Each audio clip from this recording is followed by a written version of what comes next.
नमस्कार साथियों, मैं anganwadi worker and helper union registration number 1442 राज्य प्रधान रूपाराणा। 9 जुलाई को जो हड़ताल होने जा रही है उसमें सभी आंगनवाड़ी वर्कर और हेल्पर बढ़ चढ़कर हिस्सा लेंगी। और ये सरकार जो ये हमारी स्कीम 1975 से 2 अक्टूबर 1975 से चली थी और आज तक हमें सोशल वर्कर ही सरकार हमें मानती है। और जो इसमें ये लेबर कोड मजदूरों के लिए सरकार ने बनाई है, ये मजदूरों के लिए बहुत ही घातक हैं और हम इनको बिल्कुल लागू नहीं होने देंगे। इसीलिए पूरे देश में राष्ट्रव्यापी हड़ताल हम करने जा रहे हैं और सरकार को बताएंगे कि आंगनवाड़ी वर्कर हेल्पर जो यूनियन है पूरे जोर और शोर के साथ हड़ताल में शामिल होगी। उस दिन हमारे ना सेंटर खुलेंगे, ना ही हम कोई सेंटरों में खाना बनाएंगे, ना ही हमारा पोषण ट्रैकर ऐप हम चलाएंगे। और साथियों, जो सरकार हमारे साथ करने जा रही है, 1975 से हम लगे हुए हैं, आज तक हमें मजदूर नहीं माना सरकार ने। ये भी हमारी लड़ाई है। हमारी ये जो मांग है 26,000 न्यूनतम वेतन की, और हमें जब तक सरकारी कर्मचारी का दर्जा सरकार नहीं देती तब तक हमें 26,000 न्यूनतम वेतन दे। जो हमारी बहनों का किराया, क्रैच वर्करों का किराया, जो हमारी जो मूल समस्याएं हैं, सरकार उनको समय रहते पूरा करे। अन्यथा आंगनवाड़ी वर्कर कोई भी आंदोलन या कोई भी हड़ताल करने से गुरेज नहीं करेंगी और जिसका पूरा खामियाजा सरकार को भुगतना पड़ेगा। और हम ये भी कहना चाहते हैं सरकार से कि ये जो तमाशा बनाया हुआ है, ये हमें मोबाइल फ़ोन देके और 5G का हमारे अधिकारी बता रहे हैं कि हमने 5G का दिया हुआ है, उनके हमारे पास वीडियो भी है, तो ये हम बिल्कुल बर्दाश्त नहीं करेंगे। या तो उसे 5G का घोषित करें कि ये हमने 5G का दिया हुआ है, अन्यथा हमें वो मोबाइल जो सरकार ने दिए हुए हैं उन्हें चेक कराएंगे, पूरे तरीके से बताएंगे कि हमारी बहनों को बहुत ज़्यादा दिक्कत आ रही है। ये जो लाभार्थियों का OTP KYC करने में बहुत ज़्यादा दिक्कत आ रही है। हम मंत्री से भी मिल चुके हैं और अधिकारियों से भी मिल चुके हैं। हमने कई बार उनको कहा है कि इसका समाधान करें। हमने कई बार ये भी कह लिया सभी से कि अगर आप सिंपल फोटो हमारे से ले लो, KYC OTP ना करवाओ, OTP लोग हमें नहीं देते, हमारी वर्करों के साथ हादसे हो रहे हैं, उसको हम बिल्कुल बर्दाश्त नहीं करेंगे। और ये जो एक बार फिर मैं कहना चाहती हूँ, सरकार जो मजदूरों के खिलाफ ये लेबर कोड बना रही है, इनको हम किसी कीमत पे भी बर्दाश्त नहीं करेंगे। इनके लिए हम किसी भी हद तक जा सकते हैं और सरकार को इसका खामियाजा भुगतना पड़ेगा। धन्यवाद। नमस्कार, मैं आंगनवाड़ी वर्कर हेल्पर यूनियन जो रजिस्ट्रेशन नंबर 1442 है, CI2 से संबंधित है, इसके सहयोगी, उनकी राज्य की सचिव।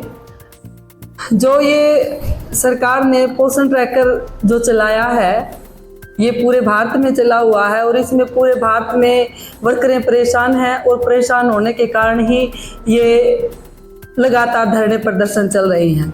अब सरकार कह रही है कि हमने फ़ोन दे दिए। सरकार ने फ़ोन दे दिए, ना डाटा दिया है ढंग से, ना सिम दी है हमें। डाटा सरकार हमें देती है 500 रुपये 3 महीने का, जबकि 1 महीने का डाटा 300 रुपये का लग जाता है। और वो फ़ोन है जो वो अभी राज्याध्यक्ष ने बताया, वो 3G के फ़ोन हैं, वो नहीं चल रहे हैं। और हम काम करने के लिए पोषण ट्रैकर पे मना भी नहीं कर रहे हैं, लेकिन हम ये कहते हैं विभाग के, चाहे वो सुपरवाइज़र हैं, CDPO हैं या POs हैं, जो भी हैं, आए वो काम करवाएं।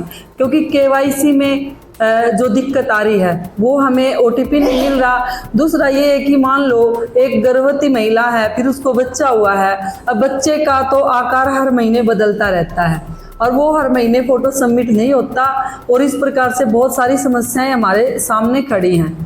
और जो विभाग है हमारा ICDS का, उस विभाग को 50 साल हो गए लगातार। कोई भी विभाग 50 साल तक कच्चा नहीं रहता। तो हम ये कह रहे हैं कि भाई आप आंगनवाड़ी वर्कर हेल्पर, हम काम करने के लिए तैयार हैं। सरकार हमें जिस प्रकार का भी काम सौंपती है वो हम करते भी हैं, मना भी नहीं कर रहे हैं और करेंगे भी आगे।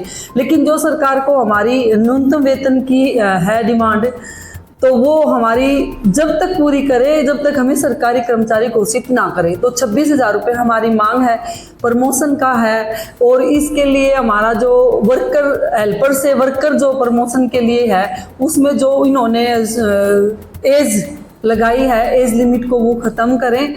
और इसके साथ ही जो हमें राशन दे रहे हैं लाभार्थियों को, वो थोड़ा अच्छा क्वालिटी का दें, क्योंकि कई प्रकार का राशन ऐसा है जो लाभार्थी खा ही नहीं पा रहे हैं उसको, तो वो राशन वेस्ट जा रहा है। तो इसलिए सरकार पैसा खर्च भी रही है और वो लाभार्थियों के काम भी नहीं आ रहा है। तो ऐसा पैसा भी किसी काम का नहीं है। ऐसे तो अगर कहें तो हम सरकारी खजाने के पैसे की वेस्टेज कर रही हैं। इसके साथ ही हमारा जो मेहनताना है, वेजेज हम जिसको बोलते हैं, दिसंबर के महीने से सेंटर के वेजेस नहीं है। यानी कि सेंटर के वेजेस के लिए हमें जो 3,000 रुपये सेंटर का वेज मिलता है हरियाणा सरकार में, जो हमें 11,750 रुपये देती है, तो इस प्रकार से जो सेंटर के वेजेज हैं वो हमारे 6-6 महीने तक नहीं आते हैं, जिससे हमें बहुत ही मुश्किलों का सामना करना पड़ता है। क्योंकि इस विभाग में हमारी 80% महिलाएं हैं जो वो विडो हैं। और इसके लिए हम जो एक विभाग से यही कहेंगे कि भाई आप हमारी वेजेज हैं जो टाइम से दो, हमारा न्यूनतम वेतन लागू करो, पोषण ट्रैकर पे काम करवाने के लिए हमें पूरी सुविधा दी जाए, और हमारा जो आंगनवाड़ी सेंटरों का किराया हो वो टाइम से दिया जाए, और हमारा जो खाने का जो लाभार्थियों का है वो क्वालिटी अच्छी हो, रेगुलर टाइम से दिया जाए। इन तमाम मांगों को मद्देनजर रखते हुए हमारी जो 9 तारीख की हड़ताल है, उसमें हम पूरी हरियाणा की आंगनवाड़ी वर्कर हेल्पर पूरा बढ़ चढ़कर हम प्रदर्शन करेंगे, और तमाम हरियाणा के सारे सेंटर हम इस दिन बंद रखेंगे। और हमारी जो वर्कर हेल्परें हैं सारे की सारी उस दिन 9 जुलाई को हड़ताल सड़कों पर रहेंगी। मैं सोना देवी जिले की प्रधान, और मैं ये कहना चाहती हूँ सरकार को कि जैसे हमारी ये 50 साल से हमारा विभाग चल रहा है ये, तो इसको पक्का करे सरकार। और दूसरी बात ये कि जो हमारा आंदोलन हुआ था 20 और 21 में, उसमें टर्मिनेट 975 हरियाणा की जो बहनें हुई थी, उनकी ये जो सैलरी मानदेय है ये रोका गया है। ये बिल्कुल गलत बात है कि भी इस हड़ताल तो सभी कर रहे हैं, तो उनका पैसा ही क्यों रोका गया।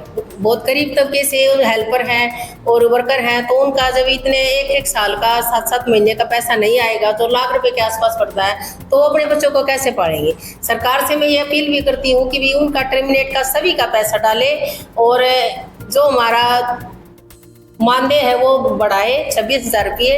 और जो 9 तारीख की हमारी हड़ताल है ये पूरी सेंटर बंद, तालाबंद हड़ताल होगी, और ये सभी आंगनवाड़ी वर्कर हेल्पर बिल्कुल बढ़ चढ़ कर भाग लेंगी। जो 4 करोड़ लेबर ये सरकार लगाना चाहती है उसको हम लागू नहीं होने देंगे। यही हमारा मिशन है, और इस हड़ताल को कामयाब बनाएंगे। धन्यवाद। मेरा नाम कृष्णा है, मैं पलवल जिले की प्रधान हूँ। मैं ये कहना चाहती हूँ कि जो हमारे 2021 में जो 18 में भी घोषणा की थी उन्होंने, और 21 में भी इस बात को माना था, मुख्यमंत्री जी ने ये घोषणा की थी कि भी हेल्पर को 4थे दर्जे का कर्मचारी और वर्कर को 3रे दर्जे का कर्मचारी बनाया जाए, वो उन्होंने बात अभी तक पूरी नहीं करी। और एक 2018 में जो घोषणा की थी मुख्यमंत्री जी ने और प्रधानमंत्री जी ने बड़ी बड़ी स्क्रीनों पे दिखाया था कि वर्कर के 1,500 रुपये और हेल्पर के 750 रुपये बढ़ाए जाएंगे, वो हमें आज तक नहीं मिले। तो क्या उनकी घोषणाएं झूठी हैं? जब मुख्यमंत्री इतनी बड़ी बात बोल देते हैं और ये कह देते हैं कि भी ये मेरे संज्ञान में नहीं था, तो आम आदमी फिर क्या इसमें कर सकता है बताओ। जब मुख्यमंत्री इतने बड़े पद पे बैठे हैं तो उन्होंने भी तो कुछ सोच समझ के बोला होगा। तो ये मांग हमारी पूरी होनी चाहिए, और जो हमारा किराया है वो टाइम पे आना चाहिए। और बहुत सी हमारी मांगें और भी हैं, जैसे कि हमारे बताया है हमारे अध्यक्ष जी ने कि भी जब तक हमें कर्मचारी ना बनाया जाए, जब तक हमें 26,000 रुपये वेतन दिया जाए, इन्हीं सभी मांगों को लेके हम 9 जुलाई को देशव्यापी हड़ताल करेंगे।